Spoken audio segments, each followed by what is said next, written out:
सुस्वागतम प्रिय विद्यार्थी मित्रों। आबा साहेब काकड़े कनिष्ठ महाविद्यालय के अंतर्गत हो रही हिंदी की इस तासिका में आप सभी का सहर्ष स्वागत है। आज हम इस तासिका के अंतर्गत हिंदी विषय में से व्याकरण विभाग के अंतर्गत वचन इस घटक का अध्ययन करने जा रहे हैं। वचन के भेद तथा वचन परिवर्तन के नियम कौन कौन से हैं, आज इसके बारे में मैं आपको जानकारी देने जा रही हूँ। तो सबसे पहले हम वचन किसे कहते हैं या वचन की परिभाषा क्या है, इसकी जानकारी लेंगे। तो वचन संज्ञा, सर्वनाम, विशेषण एवं क्रिया के जिस रूप से हमें संख्या का बोध होता है वह वचन कहलाता है। अब संज्ञा हमने पढ़ लिया है कि संज्ञा यानी किसी वस्तु, व्यक्ति, किसी स्थान, किसी प्रदेश, किसी भाव या अवस्था के नाम को हम संज्ञा कहते हैं। और उस संज्ञा के उस रूप से जहाँ पर हमें संख्या का बोध होता है या सर्वनाम के जिस रूप से हमें संख्या का बोध होता है, विशेषण अगर है कोई, उससे हमें अगर संख्या का बोध होता हो तो वह रूप वचन कहलाता है। यानी हमें ये समझना है कि संज्ञा, सर्वनाम और विशेषण या फिर क्रिया के जिस रूप से व्यक्ति, वस्तु आदि के एक से ज़्यादा होने का जब हमें बोध होता है तब वह रूप उसका वचन कहलाता है, यानी हम उसे वचन कहेंगे।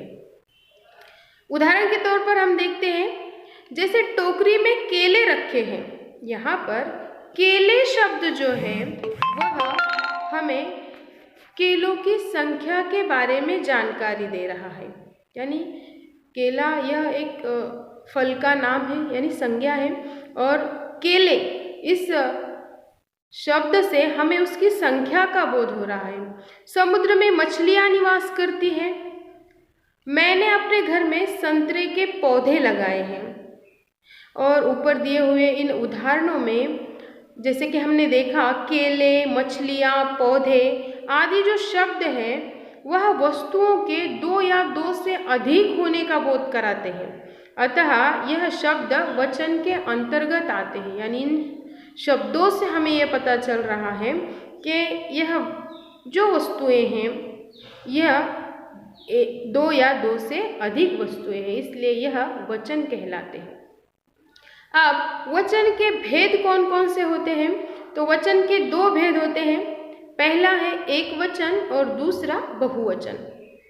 एक वचन की परिभाषा क्या है कि जब संज्ञा का कोई रूप किसी व्यक्ति या वस्तु के होने का बोध कराते हैं, एक होने का बोध कराते हैं, तो वे शब्द जो है एक वचन कहलाते हैं।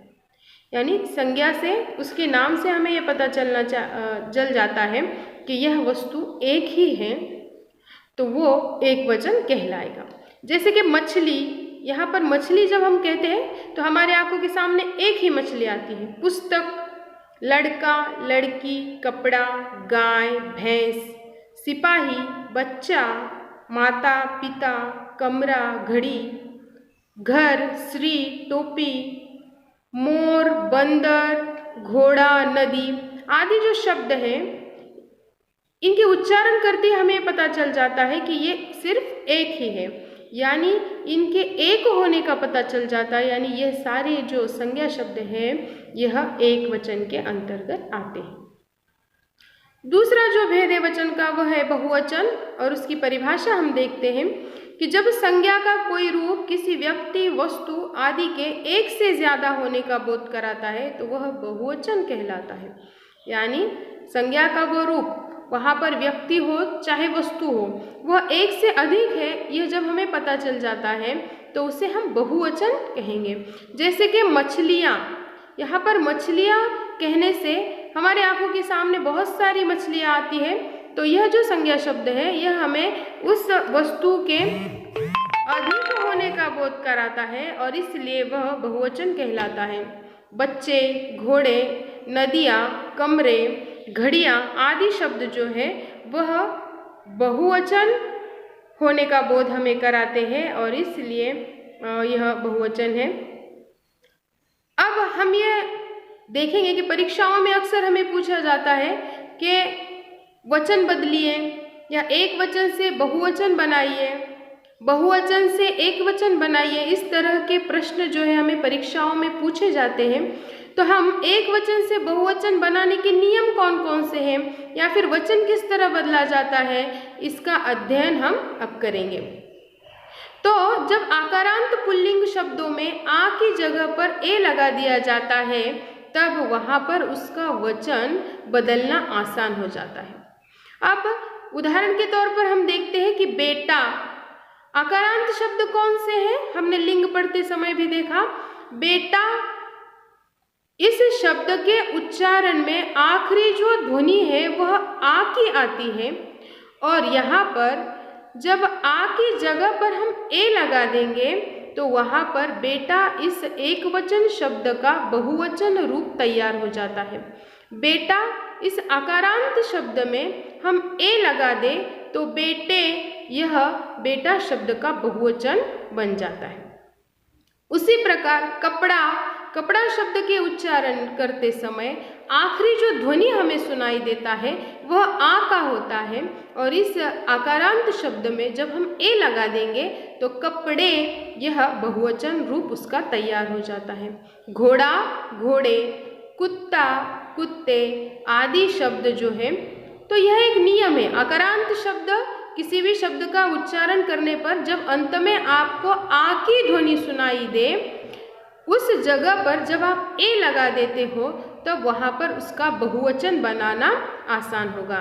तो हम अगर हमारे सामने कोई शब्द आता है और उसका उच्चारण करके जब हम देखते हैं और अंत में अगर हमें आ की ध्वनि सुनाई देती है तो उस जगह पर ए लगाकर हम उसका वचन बदल सकते हैं।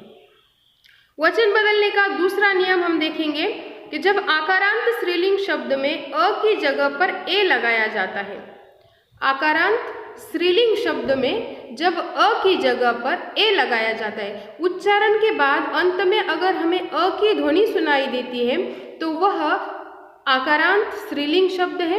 यहाँ पर आँख, आँख शब्द के उच्चारण में हमें आँख शब्द के उच्चारण में हमें अ की ध्वनि अंत में सुनाई देती है और यहाँ पर अंत में जब हम ए प्रत्यय लगाएंगे तो उसका बहुवचन रूप आँखें बन जाता है।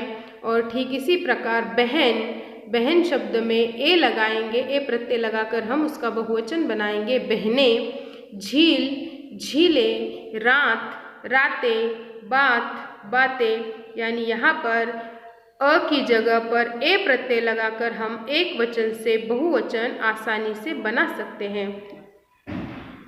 अगला जो नियम है, नियम क्रमांक 3, जब आकारांत स्त्रीलिंग शब्द में आ की जगह पर ए का प्रयोग कर बहुवचन हम बना सकते हैं। जैसे कि शाखा, शाखा यह आकारांत स्त्रीलिंग शब्द है, यहाँ पर हमें आ की ध्वनि सुनाई दे रही है।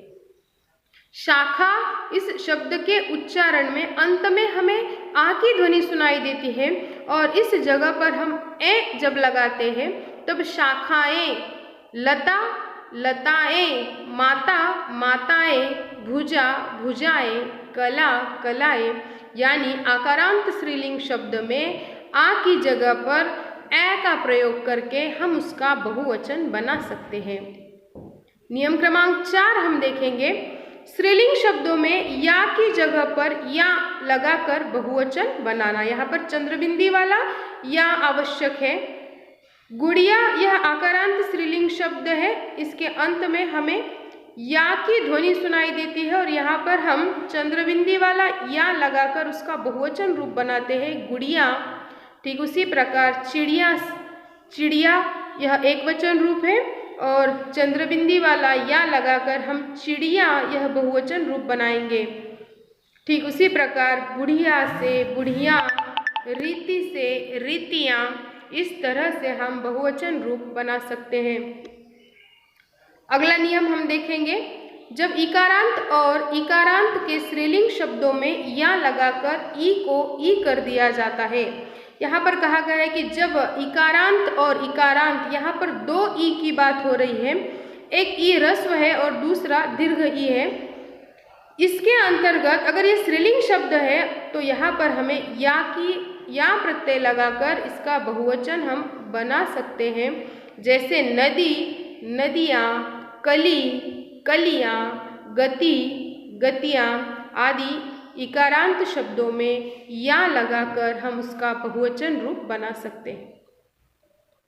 नियम क्रमांक 6 हम देखेंगे। जब उ यानी यह ह्रस्व उ की बात हो रही है, फिर उ, आ, अ, ई और ई की जगह पर हम क्या लगाएंगे? ए कर दिया जाए तो उ को उ में बदल दिया जाता है।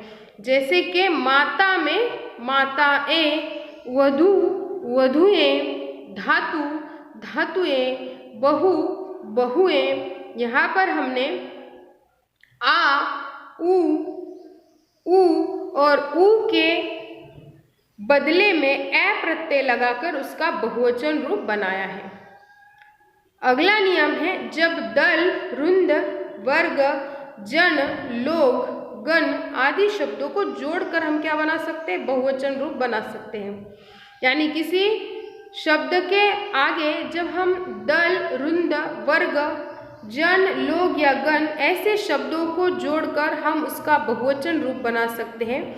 जैसे कि गरीब, गरीब इस शब्द का उच्चारण करते हैं तो हमारे सामने कोई एक गरीब व्यक्ति खड़ा हो जाता है, लेकिन जब हम गरीब लोग इस शब्द को यहाँ पर लगा देंगे गरीब शब्द के आगे, तो वहाँ पर उसका बहुवचन रूप हमारे आंखों के सामने दिखाई देता है।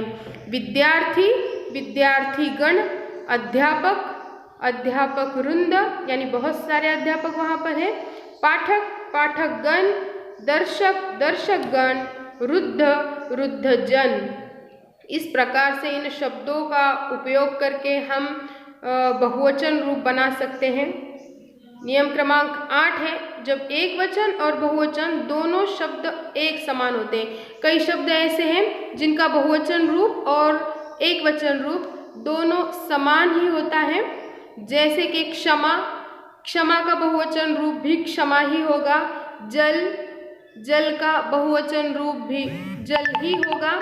पिता, पिता का बहुवचन रूप जो है वह पिता ही होगा। उसी प्रकार फूल, फूल का बहुवचन रूप फूल ही होगा। यानी कुछ ऐसे शब्द हैं जो एक वचन और बहुवचन दोनों में एक समान ही होते हैं, इनमें कोई बदलाव नहीं आता। नियम क्रमांक 9 है, जब शब्दों को 2 बार प्रयोग किया जाए तो वहाँ पर उसका बहुवचन कहलाता है। यानी जगह, इस शब्द का बहुवचन रूप हमें करना है तो हमें उसका प्रयोग 2 बार करना पड़ेगा। यानी जगह, जगह यानी हर जगह, जगह जगह का प्रयोग जब हम करते हैं तो वह 2 से अधिक हो जाते हैं, इसलिए वह उसका बहुवचन रूप है। गांव, गांव, गांव यानी हर गांव, 1 से अधिक, 2 से अधिक गांव, तो वहाँ पर वह उसका बहुवचन रूप होता है।